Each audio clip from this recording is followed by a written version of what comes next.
WhatsApp guys, সবার কি অবস্থা? হাজির হয়ে গেলাম জবা সিরিয়ালের 187তম পর্বে কি ঘটতে চলছে তার অগ্রিম খবর নিয়ে। অলরাইট, এই পর্বটি কেউ মিস করবেন না, কারণ এই পর্বে থাকছে আশ্চর্য সকল ঘটনা। কারণ এই পর্বে আপনারা দেখতে পারবেন এবার বাতাসিকে দেখা যাবে। বাতাসি যখন আঞ্জুমান খালার পায়ে পুলিশের কথা অনুযায়ী সুরসুরি দেবে, ঠিক তখনই আঞ্জুমান খালা আর ঘুমের ভান করে থাকতে পারবে না। আঞ্জুমান খালা তাড়াতাড়ি ঘুম থেকে উঠে যাবে এবং ওঠার পর পুলিশ অফিসার বলবে, চলুন থানায় চলুন। আর এই কথা শুনে আঞ্জুমান খালা বলবে, কেন থানায় কেন যেতে হবে? আর এই কথা শুনে পুলিশ অফিসার বলবে, থানায় গিয়ে আপনার হ্যান্ডরাইটিং টেস্ট করা হবে, অর্থাৎ আপনার হ্যান্ডরাইটিং এবং এই চিঠিটি যে লিখেছে তার হ্যান্ডরাইটিং, দুটো হ্যান্ডরাইটিং এক কিনা এটি টেস্ট করা হবে। আর এই কথা শুনে আঞ্জুমান খালা প্রচণ্ড পরিমাণে ভয় পেয়ে যাবে। আর এই কথা শুনে পুলিশ অফিসার বলবে, কি আমার কথা কি আপনি বুঝতে পারছেন?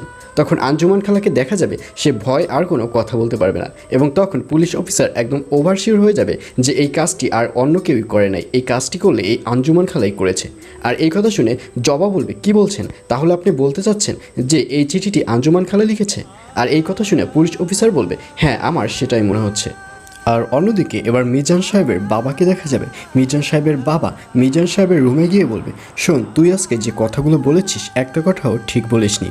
এরপর থেকে বাড়ি থেকে যদি কাউকে বের করে দিতে চাস, সেটা আমার কাছ থেকে তোর পারমিশন নিয়ে তারপর বের করে দিতে হবে। আমি যদি বলি যে হ্যাঁ তাকে বের করে দিবি, তাহলেই তুই বের করে দিবি। কারণ মিঠু যেমন এই বাড়ির লোক, ঠিক তেমনি জবাও এই বাড়ির লোক। জবাকে বুঝিস না যে সে অন্য কোথাও বাড়ি থেকে এসেছে?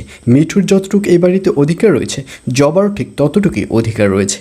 আর এইসব কথা শুনে মিজান সাহেবকে আর কোনো কথা বলতে দেখা যাবে না। আর এছাড়াও থাকবে আরও আশ্চর্য সকল ঘটনা। সুতরাং সবাইকে জবা সিরিয়ালের আগামী পর্ব দেখার আমন্ত্রণ রইল।